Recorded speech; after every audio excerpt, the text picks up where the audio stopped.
స్థానిక సంస్థల ఎన్నికల్లో ఆదరించి ఉంగరం గుర్తుకు ఓటు వేసి సర్పంచ్గా గెలిపించాలని ఎలవేళ్ల మీకు అందుబాటులో ఉంటూ ఎలకపల్లి గ్రామాభివృద్ధికి పోటీపడతానని సర్పంచ్ అభ్యర్థి పావని శివలింగం పేర్కొన్నారు. ఎన్నికల ప్రచారంలో భాగంగా గ్రామాల్లో ఇంటింటికి తిరుగుతూ ఓటర్లను అభ్యర్థించారు. ఈ సందర్భంగా వారు మాట్లాడుతూ తనను సర్పంచ్గా గెలిపిస్తే 5 ఏళ్ల కాలంలో గ్రామాన్ని అభివృద్ధి చేయడంతో పాటు గ్రామంలో మిగిలిన అభివృద్ధి పనులను కూడా చేస్తానని హామీ ఇచ్చారు.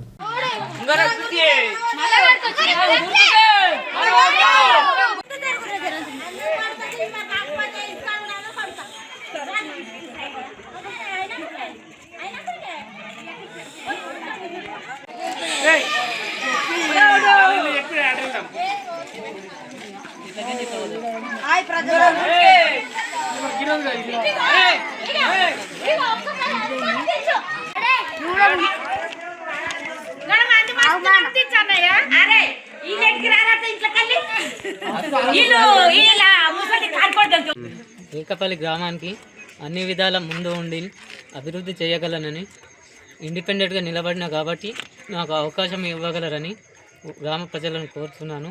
ఎట్టి పరిస్థితుల్లో ఏ పని అయినా సరే నా వంతైన సహాయం ఖచ్చితంగా చేయగలనని కోరుతున్నాను.